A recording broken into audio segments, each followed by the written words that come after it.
Entonces les comento que lo que vimos en la clase pasada fue lo de pruebas chi cuadrado. Dentro de las pruebas no paramétricas, vimos pruebas chi cuadrado donde tendríamos los temas de independencia, homogeneidad para el caso de dos variables, que dijimos que era semejante con una diferencia sobre la forma en que se realiza la pregunta o también fundamentalmente el método que se aplica para el diseño de la muestra. Bondad de ajuste, que se trabaja con una sola variable, y en ambos casos, todos se trabaja con frecuencias absolutas. Y lo que marca el análisis es la frecuencia absoluta en su comparación con la frecuencia esperada bajo el supuesto especificado en la hipótesis nula. En el caso de independencia, el supuesto dice que hay independencia entre las observaciones, por lo tanto, la frecuencia esperada tiene que ver con esa independencia a la que estamos haciendo referencia, que sería una intersección en términos de probabilidad equivalente al producto de las probabilidades marginales. En lo que hace a bondad de ajuste, hacemos referencia a que una variable en particular tiene un comportamiento a través de su frecuencia semejante al de una distribución teórica, que es la que especificamos en la hipótesis nula. Entonces, hemos visto el caso de la distribución uniforme. Dijimos, en la hipótesis nula la variable tiene una distribución uniforme, donde las probabilidades para cada una de las categorías de televisores que se vendían era 0,25, porque había 4 marcas. Luego trabajamos con una Poisson y dijimos que en la hipótesis nula la variable tiene distribución Poisson. En cada distribución lo que usamos son las probabilidades de la distribución teórica para la variable en cuestión, con los parámetros que se involucran en cada caso, como por ejemplo en la Poisson el lambda. Y una vez que tenemos las probabilidades, las frecuencias esperadas son el total de observaciones por la probabilidad correspondiente. Esas probabilidades multiplicadas por la cantidad de observaciones nos dan las frecuencias esperadas, que se comparan con las observadas a través del estadístico chi cuadrado. Entonces el estadístico chi cuadrado lo que va a hacer en ambos casos es comparar frecuencias observadas con frecuencias esperadas determinadas en base al supuesto especificado en la hipótesis nula. Bueno, con esto entonces son las pruebas chi cuadrado que se pueden aplicar también a una distribución de probabilidad normal. Entonces nos vamos directamente al caso en donde la distribución de probabilidad que estamos tratando de probar en la prueba de hipótesis es la distribución de probabilidad normal, que es el ejemplo 3 que tenemos acá. Nos dice las cotizaciones en bolsa de las 30 empresas líderes registrados en una fecha dada y sus valores se transcriben en la siguiente tabla, en la tabla 1. Para un estudio de regresión se pretende averiguar si el valor de cotización de las acciones de las empresas analizadas en un día dado tiene distribución normal. Entonces nuestro problema es si el valor de cotización de las acciones registrados tiene una distribución de probabilidad normal en la población. O sea, vamos a hacer una inferencia para la población. Para realizar la prueba, asignamos un valor de significación que es 0,10.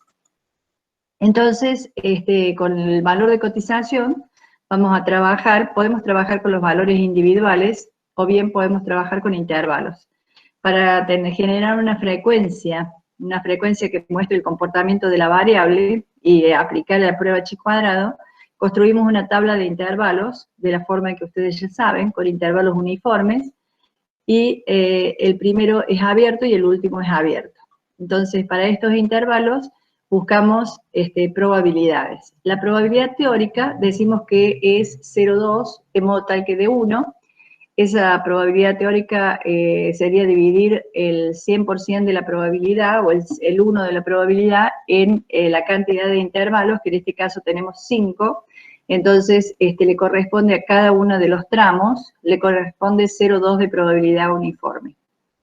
Luego tenemos las frecuencias observadas, que calculamos para cada uno de los intervalos, contando la cantidad de observaciones que corresponde a cada uno de los intervalos, y calculamos la frecuencia esperada como la probabilidad multiplicada por la cantidad de observaciones, que es 30, y nos da una frecuencia esperada de 6. Con esta idea, entonces, el valor que va a asumir chi cuadrado va a ser la diferencia entre la frecuencia observada menos la esperada elevado al cuadrado sobre la esperada, y asume un valor de chi cuadrado observado.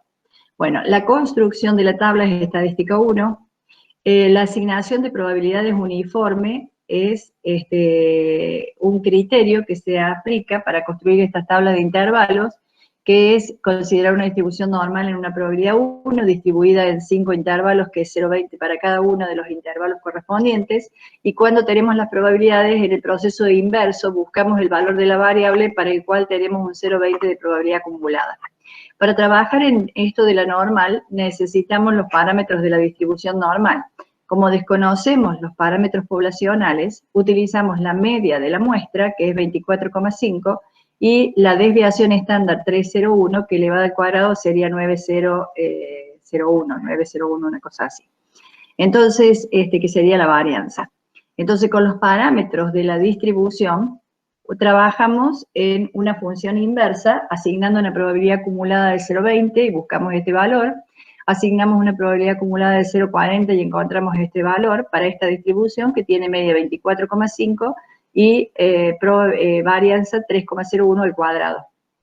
Entonces, con esto, que lo hacemos muy rápidamente con Infostat, encontrar cuáles son los valores de la variable que acumulan esta probabilidad para estos parámetros estimados. Estos son estimadores de parámetros. Entonces, trabajamos armando la tabla, y una vez que tenemos la tabla armada, contamos la cantidad de observaciones reales que hay en cada uno de los intervalos, y eso nos da la frecuencia observada. Bueno, ese procedimiento, que está explicado también en un ejercicio de los que graban los ayudantes en la materia, que tienen los videos grabados de los ejercicios de la materia, ese procedimiento es una construcción de tabla aplicando probabilidades y partiendo en la función inversa, que nos permite llegar a la construcción de una tabla donde nos aseguramos que todas las frecuencias esperadas sean mayores que 5. Porque si nosotros trabajáramos en la otra forma, llegaríamos a que hay frecuencias esperadas menores a 5 y tenemos que reagrupar, con lo cual al reagrupar, como son pocos los intervalos o pocas las categorías que hemos considerado, nos quedaríamos sin grados de libertad para la chi cuadrada. Entonces, la idea es que tengamos frecuencias esperadas mayores que 5, y este procedimiento lo asegura cuando la muestra es de 30 o más observaciones. Entonces, la idea es, una vez que tenemos ya la frecuencia observada y la frecuencia esperada, a obtener el valor chi cuadrado observado. Cuando tenemos el valor de chi cuadrado observado, vamos a buscar nuestro chi cuadrado crítico, para lo cual tenemos que fijar los grados de libertad. Nosotros, para establecer los grados de libertad, vamos a tener la cantidad de filas, que son 5, menos 2 estimadores de los parámetros, que serían 3. Entonces nos quedaría una chi cuadrado con 3 grados de libertad y una probabilidad acumulada de 0,90 o desacumulada de 0,10, porque el alfa es de 0,10. En consecuencia, el chi cuadrado crítico para un alfa de 0,10 es 4,61, y el chi cuadrado crítico para un alfa de 0,01 es 9,21. Fíjense, nuestro valor nos da 4,33. 4,33 es inferior al 4,61. Por lo tanto, a un alfa de 0,10 estaríamos considerando que la variable tiene distribución normal. Ahora, si el alfa es de 0,01, este valor es inferior. Bueno, en ambos casos estaríamos considerando, perdón, es inferior a 4,61, es inferior a 9,21, o sea que en ambos casos estaríamos considerando que la variable tiene distribución normal. El valor P asignado es 0,11, que sería la probabilidad que corresponde al 4,33, buscando la probabilidad hacia la derecha del 4,33, les da 0,11, lo cual con un alfa inferior a 0,11 estaríamos no rechazando o aceptando la normalidad de la variable. O sea que por la prueba de chi cuadrado, ¿sí? Esos alfa, usted los puso al azar, digamos, en el ejemplo. ¿Cuál? Los dos alfa, digamos. No, es que lo que pasa es que, sí, está bien. El alfa que hemos fijado en el enunciado es 0,10. Claro, ¿el otro de dónde salió? El otro lo pusimos así para controlar el valor correspondiente, pero en realidad con el alfa de 0,10 lo resolvíamos. Lo que pasa es que generalmente se fijan alfa de 0,05, que estaría entre los dos. Claro. En consecuencia, se establece, lo que se da la idea es que cualquier alfa que sea inferior a 0,10 nos va a dar un valor de chi cuadrado crítico mayor al valor 461. Sí. Entonces, con eso nos aseguramos en cierta medida que es lo que dice el valor P. El valor P me dice que es 0,11 la probabilidad asociada al valor observado. Entonces, si ya tengo una probabilidad de 0,11 asociada al valor observado y fijo alfa, fijo un alfa cualquiera que sea inferior a eso, va a ser 0,10, 0,05, 0,01, con cualquiera de los alfas considerados, No se puedo, no voy a poder rechazar la hipótesis nula. Voy a tener que considerar que la variable tiene distribución normal. Bien.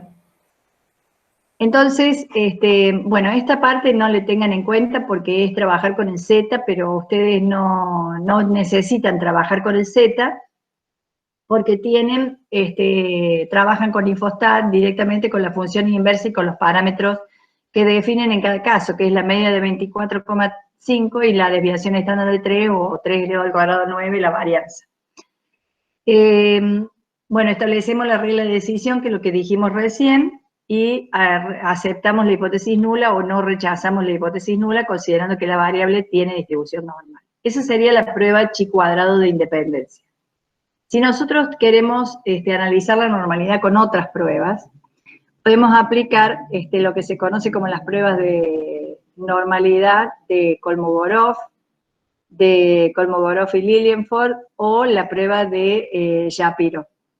Entonces, esas pruebas, ¿cuál es la finalidad que perseguimos demostrárselas a ustedes? Porque generalmente cuando procesamos con el Infostat o con cualquier otro software, las pruebas que se aplican para estudiar la normalidad de las variables son estas pruebas, la de Kolmogorov con Lilienfeld o la de prueba de Shapiro. Entonces, la idea es que nosotros veamos un poquito que podemos estudiar la normalidad gráficamente con el QQ-plot de normalidad, que es una manera no formal de definir la normalidad, o sea, a través de un diagrama, o bien a través de pruebas de banda de ajuste, que son la chi cuadrado, que sería aplicable cuando las muestras tienen un valor, un tamaño, que aseguran frecuencias esperadas mayores que 5. Porque si la muestra fuere de 15 datos, 20 datos, no podríamos aplicarla porque al reagrupar nos quedan las categorías tan chiquitas, no nos darían las frecuencias esperadas mayores que 5 y nos quedan tan pocas categorías que los grados de libertad de la chi cuadrado se pierden. Entonces no se puede aplicar la chi cuadrado. Entonces, cuando las muestras son chicas, no se puede aplicar chi cuadrado. Y aplicamos lo alternativo, que sería KS de Kolmogorov, o bien Kolmogorov-Smirnov, o bien KSL, que es Kolmogorov-Smirnov y Lilienfeld. Yo acá les puse muestras de tamaño mayor a 30, en esto no hay un consenso general, o sea, ponerle cantidad de observaciones a las muestras para determinar la aplicación de una u otra. Lo que ocurre es que a veces cuando las muestras son chicas o relativamente chicas, estas pruebas difieren en los resultados, o sea, por ahí por una prueba de Shapiro nosotros aceptamos la normalidad y por una prueba de Kolmogorov la rechazamos, si las muestras no son muy contundentes y son medias chicas. Entonces, pero de todas maneras se aplican estas pruebas como alternativa a la prueba de chi cuadrado. Yo encontré en un material que para muestras de tamaño mayor a 30, la de KSL es mejor, y la de Shapiro para muestras menores de 50, que sería una alternativa válida para el caso de las pruebas chi cuadrado, ¿no? Menores de 50 ya tendríamos muestras relativamente chicas, en consecuencia Shapiro es más potente para pruebas chicas, para muestras chicas. Bueno, pero en definitiva, estos valores no los tengan en consideración porque en realidad no hay consenso en relación a esos valores. Lo que sí, consideremos que ante una situación en donde no se puede aplicar chi cuadrado, se utiliza KS o KSL o Shapiro, son pruebas válidas alternativas. ¿En qué consisten estas pruebas? Fijémonos la prueba de Kolmogorov-Smirnov. La prueba de Kolmogorov-Smirnov se trabaja con la frecuencia relativa, se trabaja con HI, que es la frecuencia relativa acumulada, y la función de acumulación de la distribución normal sería en este caso. Entonces, la probabilidad acumulada hasta cada valor de la variable, en los valores de la variable que tenemos en la muestra, la probabilidad acumulada hasta cada valor de la variable y la frecuencia relativa acumulada para cada valor de la variable. Entonces, la diferencia absoluta máxima, el valor absoluto de la diferencia entre la frecuencia teórica, que sería la función de acumulación hasta cada valor de la variable, en una distribución normal, y la frecuencia relativa acumulada, el valor absoluto de esa diferencia se considera, y el máximo valor absoluto es el valor del estadístico de Kolmogorov, que en una tabla específicamente de Kolmogorov se va a determinar cuál es el punto crítico para un determinado alfa, y en base a eso se rechaza la hipótesis nula en una prueba lateral derecha. ¿Se rechaza o no se rechaza la hipótesis nula? Bueno, todo ese procedimiento en realidad nosotros no lo vamos a exigir que ustedes lo desarrollen, simplemente que en una salida de computación les va a dar el valor del D máximo, o el D de Kolmogorov, Smirnov y Lilliefors, y el valor de la probabilidad, y con el valor P vamos a comparar con un alfa y vamos a decidir la normalidad de la variable. No obstante, ¿cómo se hace esto? Si nosotros tomamos los valores de la variable que tenemos en consideración, hemos tomado el valor de cotización de las acciones. Y aquí tenemos los valores que la variable ha asumido ordenados de menor a mayor. En esos valores ordenados de menor a mayor de la variable le vamos a calcular la probabilidad teórica, que es la probabilidad acumulada para el caso de una normal, que obviamente va a tener una media de 24,5, como habíamos dicho acá. La media es 24,5 y la desviación estándar 301, y para el caso de Infostat necesitan la varianza, va a ser 301 al cuadrado. Entonces, con esos elementos calculamos las probabilidades acumuladas hasta el 18 en una distribución normal que tiene media de 24,5 y varianza de 3,01 al cuadrado, hasta el valor 19, y así sucesivamente calculamos todas las probabilidades acumuladas de la normal para estos valores de la variable. Luego calculamos la frecuencia relativa acumulada. Entonces, esto sería 1 en 30, después esto sería 2 en 30, 3 en 30, 4 en 30, 5 en 30, hasta llegar a 30 sobre 30. ¿Estamos? La frecuencia relativa acumulada sería la cantidad de observaciones acumuladas hasta ese valor de la variable. Entonces, acá tenemos una observación acumulada en 30, acá tenemos 2 observaciones acumuladas en 30, acá tenemos 3 acumuladas en 30, y así sucesivamente.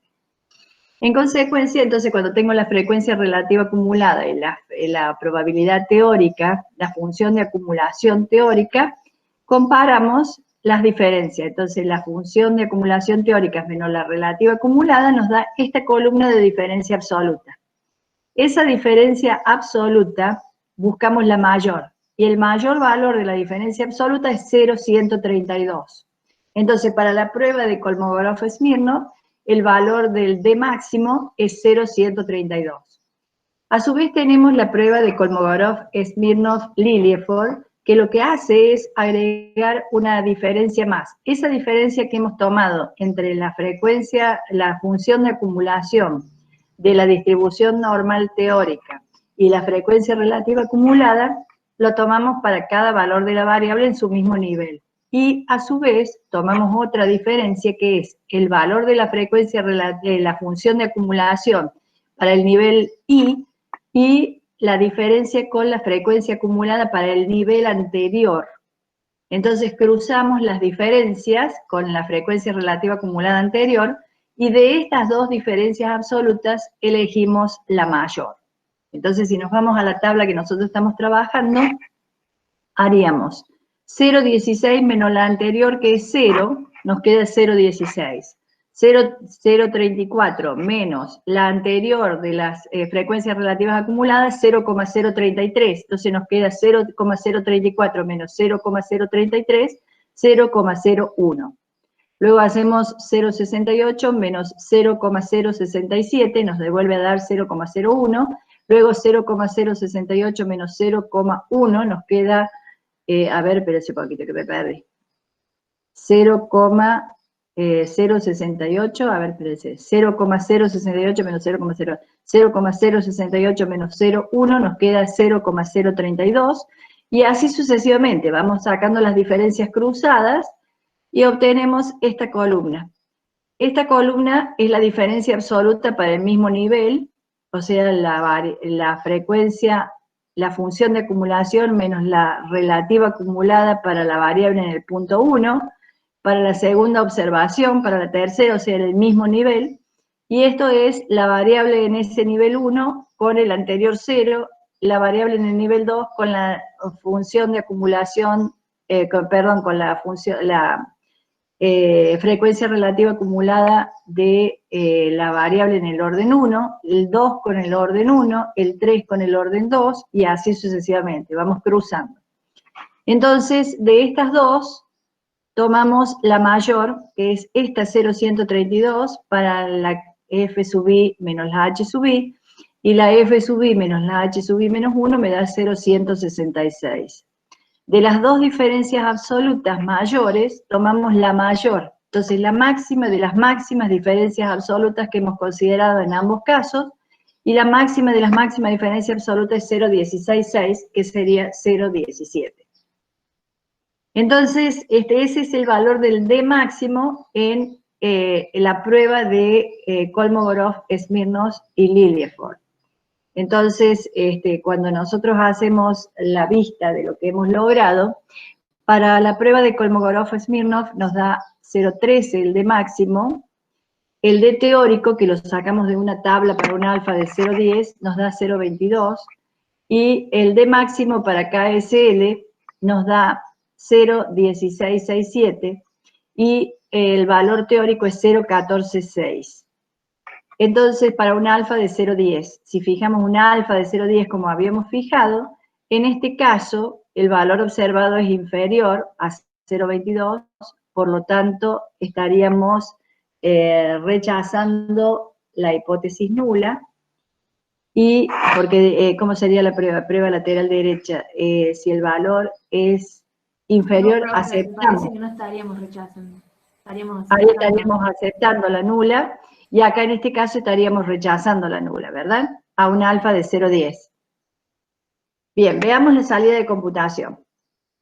Nos da la media, el valor 24,5, la desviación estándar y la varianza 909. La prueba de bondad de ajuste de Kolmogorov para esos dos parámetros nos daría un valor de 0,17 con un valor P de 0,38. Entonces, si el valor P es de 0,38, estaríamos aceptando la hipótesis nula, a un alfa de 0,10, de 0,05, de 0,01. Acá en este caso, déjenme ver un poquito. El valor es 0,13 y el valor teórico 0,22. Y acá 0,16 y el valor teórico 0,14. Este valor debe estar mal, porque no puede ser. El valor teórico 0,29 y el alfa que hemos usado acá es... O sea, profe, las dos deberían dar que no se rechaza, digamos. No, porque la situación, bueno, la salida de computación me está dando que no se rechaza para la prueba de bondad de ajuste de Kolmogorov, y esta es la que hace el Infostat, que es Kolmogorov-Lilienfeld, o sea, la segunda. El valor, ven que nos coincide, 0,17, y el valor P asociado a ese valor 0,17 es 0,38. En consecuencia, entonces, estaríamos en condiciones de considerar que se acepta la hipótesis nula. Mi problema está acá porque este valor está sacado de la tabla de KSL, lo tomamos como 0,146, pero a lo mejor está mal ese valor, porque si fuera 0,146, como esto es mayor, estaría aceptando, y en realidad, perdón, esto es mayor que esto, estaría rechazando en una lateral derecha. Sí. Lo cual no es así, porque acá me da 0,38 el valor P, que es la salida de Infostat. Consecuencia, aceptaría la hipótesis nula. No obstante, dejando de lado estos valores, nosotros lo que tenemos es que la prueba se realiza de esta forma. Eso es lo que quería mostrarles. La frecuencia, la función de acumulación, o sea, la probabilidad teórica de la normal, menos la frecuencia relativa acumulada de la variable en el orden anterior. Y se compara con lo que se calcula de diferencia en el mismo orden, y de las dos diferencias, la diferencia mayor, la máxima diferencia es la que corresponde. ¿Qué van a hacer ustedes? Ustedes van a usar esto, la salida de computación. Entonces, cuando nos da el valor del estadístico, nos fijamos en el valor de la probabilidad, y ese valor P lo comparamos con alfa. ¿Qué dice nuestra hipótesis nula? La hipótesis nula dice que la variable tiene distribución normal, y la hipótesis alternativa que la variable no tiene distribución normal.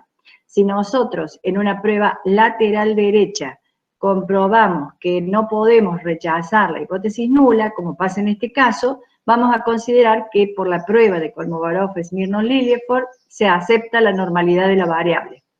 Esto es la forma en que sacamos esos valores de máximos. Esto déjenlo porque son de tablas que no tendría que revisar las tablas, pero de todas maneras ustedes no las van a manejar, particularmente las tablas de Lillieford, de Kolmogorov, Smirnov, Lillieford y KS, no las van a utilizar. En consecuencia nos vamos a guiar por esto. Después voy a revisar este material.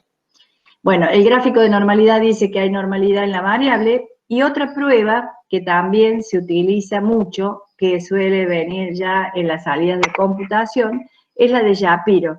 En la prueba de Shapiro nosotros tenemos también lo mismo, aparece un W asterisco de Shapiro con un valor P asociado al W asterisco, y en base a ese valor P que nosotros tenemos, si lo comparamos con un alfa dado, de 0,10 por ejemplo, en este caso el valor P es 0,67, estaría indicando que se acepta la normalidad de la variable. Bueno, acá la normalidad de la variable la hemos aceptado con la prueba de chi cuadrado, con la prueba de KSL y con la prueba de Shapiro. O sea que estamos aceptando la normalidad de la variable en ambos casos. El tema es cuando no se puede aplicar chi cuadrado porque los grados de libertad no dan y las muestras son muy chicas, entonces se utilizan estos elementos que te permiten, son pruebas alternativas de normalidad, que permiten verificar la normalidad, y el procedimiento que vamos a llevar adelante va a ser establecer la hipótesis de normalidad de la variable y en base a eso trabajar en lo que sería el cálculo de la probabilidad, del valor P para comparar con alfa y definir.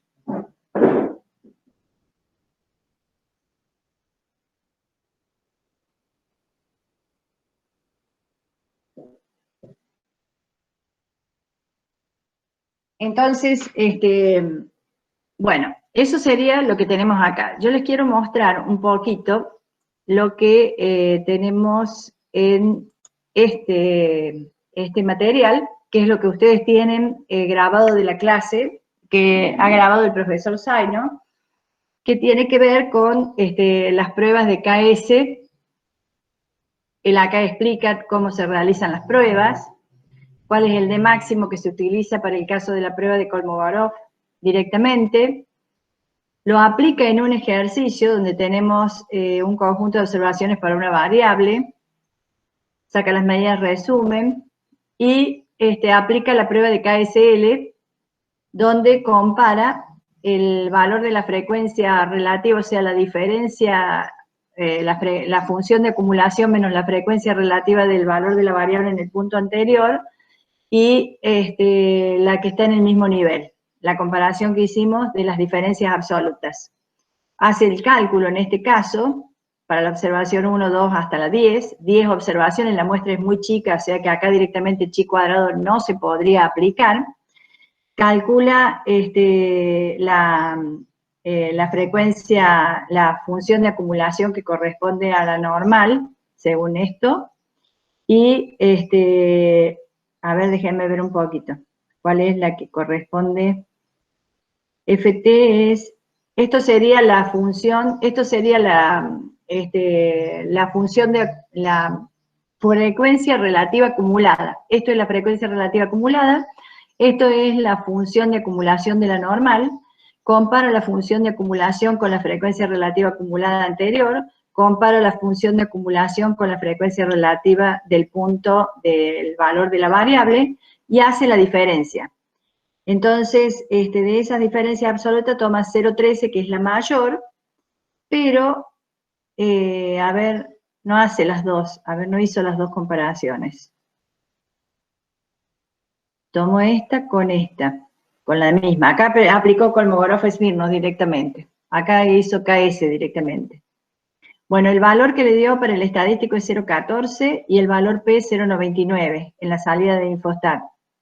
Y el valor que sacó fue 0,13, que aplicó a la prueba de Kolmogorov. Yo acá no le encuentro sentido a la otra parte, le faltaría la otra parte, la diferencia absoluta con el anterior. Bueno, ya lo vamos a tratar de hacer, lo vamos a comparar. Acá establece la hipótesis nula, la hipótesis alternativa, el valor de observado 0,14, el valor P 0,99 y con el valor P 0,99 no rechaza la hipótesis nula. Bueno, en definitiva, él acá no aplicó, no veo que haya aplicado la diferencia cruzada. Tomó la diferencia en el mismo nivel y aplicó la de Kolmogorov-Smirnov directamente. Pero tengo entendido que Infostat aplica la de Kolmogorov-Smirnov-Lilieford, corregida por Lilieford, por lo cual, bueno, el valor le da 0,14 y 0,99 la probabilidad, 0,14 coincide con esto, pero bueno, hay que revisarlo bien. De todas maneras, esto es lo que vamos a usar, lo que sería la salida de Infostat. Y luego, la de Shapiro, él acá explica cómo se obtiene el W observado de Shapiro, con una fórmula B al cuadrado sobre S cuadrado. Es complejo hacer el cálculo de la prueba de Shapiro, y utiliza la salida de computación de Shapiro de Infostat, donde tenemos el valor 0,89 para el W asterisco y el valor P de 0,27, con lo cual acepta la hipótesis de normalidad. ¿Está? Bueno, esta es la metodología con la que vamos a trabajar, utilizar la salida de computación, analizar un poquito la salida de computación.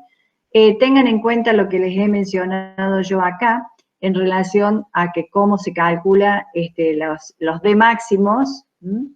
El D máximo lo calculamos de una u otra forma, o sea, trabajando con, a ver si acá está, la prueba de Kolmogorov-Smirnov, haciendo la diferencia entre la función de acumulación de la probabilidad que proviene de la normal, y, o sea, la probabilidad acumulada hasta cada valor de la variable en la normal, menos la frecuencia relativa acumulada en el mismo nivel, o cruzado, considerando la frecuencia, la función de probabilidad de la normal, menos la frecuencia relativa acumulada, del valor de la variable en el orden anterior.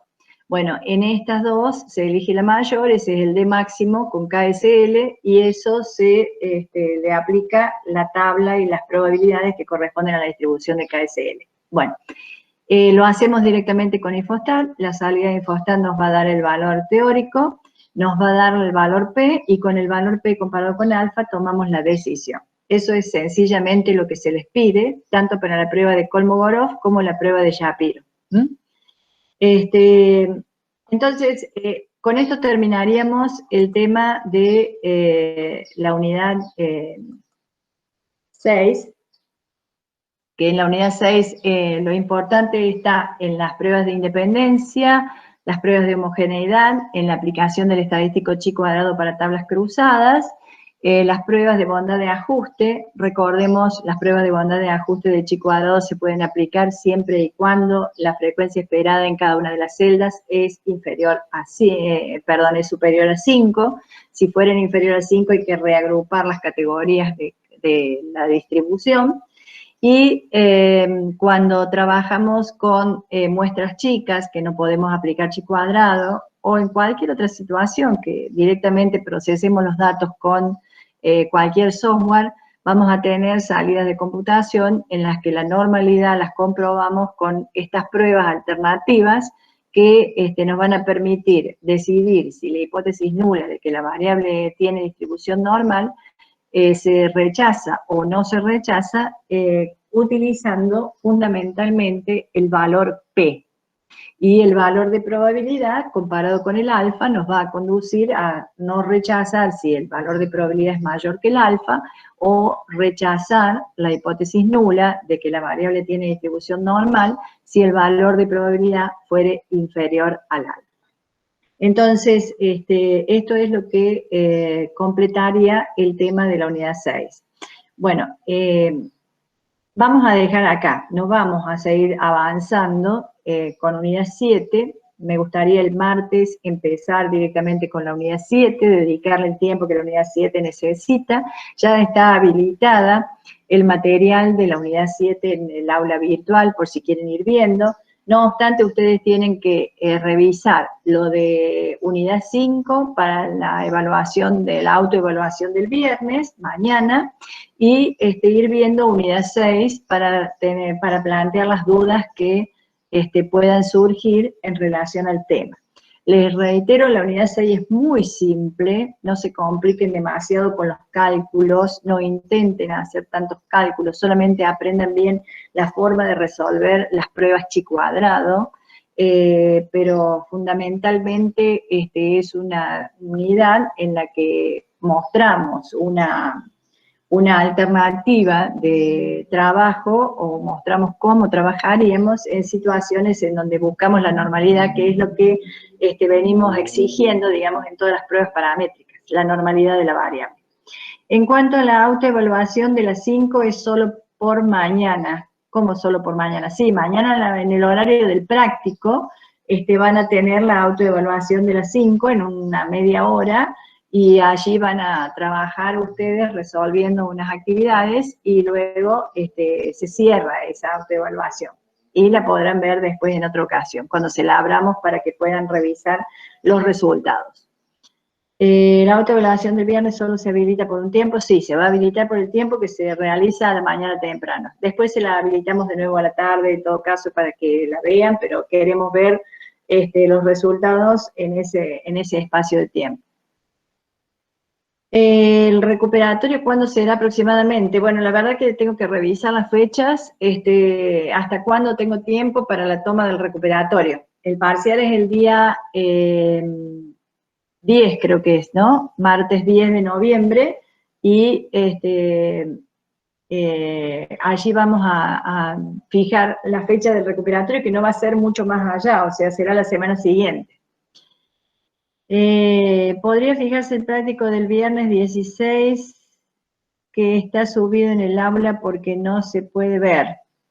El viernes del práctico 16, me fijo, a ver qué pasó. Ya le digo a los auxiliares que lo deben haber subido y debe haber habido algún problema. A mí me pasó eso y yo toqué con el botón de derecho y puse ir a YouTube o algo así y ahí podía. Pero sí, si tocas de una no te deja, dice que no se encuentra la página, algo así. ¿Y cómo lo haces? Copias la dirección y vas a YouTube. No, sobre el link puse botón de derecho del mouse y ahí te Sí. dice ir a YouTube, algo así, y ahí te deja.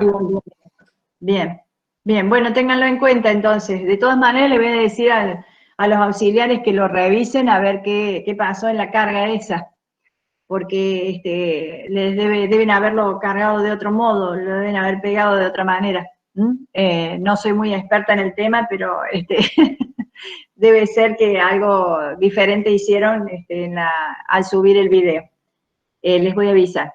Ustedes prueben con el botón derecho del mouse y ver si lo pueden ver mientras tanto. Bien, ¿dudas?